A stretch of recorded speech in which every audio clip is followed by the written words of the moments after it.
Cocaine queen Pinky کو نظام کی بے بسی پر اتنا یقین کیوں؟ شہزاد چودھری صاحب۔ عائشہ پنکی اصل میں ایک خاتون تو ہے، ایک شخص ہے، لیکن وہ اصل میں ایک آئینہ بھی ہے۔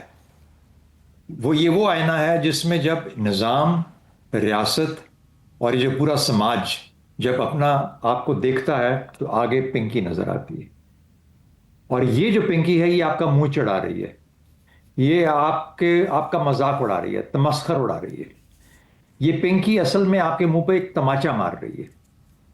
یہ بالکل ایک حقیقی، یعنی جو میں سمجھتا ہوں کہ جو ہم سب مل کے نہیں کر سکتے وہ اسے پنکی نے کر کے دکھا دیا ہے، اس ریاست کو، اس سیاست کو، اس پورے سماج کو، کہ یہ آپ کی اصل حقیقت ہے۔ کبھی آپ کو اس میں کچھ خرابی نظر آتی ہے تو آپ اصل میں خرابی آپ کے یہاں اپنے نظر آتی ہے، کبھی اس کے چال چلن میں، کبھی اس کے کس چیز میں، پہناوے میں، کبھی اس کے انداز میں۔ یہ آپ کی شکل ہے، یہ آپ ہیں۔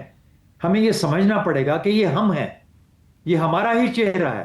ہم اس جگہ پہ پہنچے ہوئے ہیں جہاں پر کہ جو پنکی کی شکل میں نظر آ رہا ہے وہ اصل میں، مجھے بتائیے ابھی کچھ چند عرصہ پہلے، کچھ ماہ پہلے، 2-4 سال، کچھ سال پہلے کس طریقے سے منی لانڈرنگ کی باتیں کی جا رہی تھی، کون کون لوگ اس میں انوالو تھے۔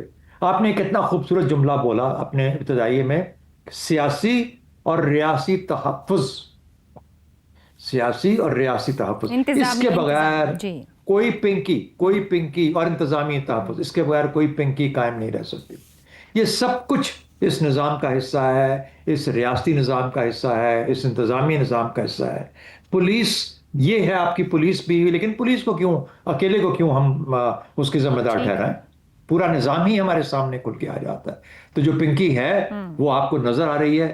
اب آپ اس کے اوپر کیا کر سکتے ہیں؟ آپ نے اتنی معیشت، اتنی سفارتکاری، ہر چیز جنگیں کر کے دیکھ لی، لیکن اس پنکی کا ہم کچھ نہیں کر سکے، جو پنکی ہمارے سامنے آ رہی ہے۔ لیکن ہے یہ حقیقت، درست ہو گیا۔ اور کاش کہ کسی کو شرم آئے، ہمارے ملک کے اندر ہم سب کو اپنا چہرہ دیکھ کے نظر آئے کہ یہ اصل میں ہماری اصل حقیقت۔ ٹھیک ہو گیا۔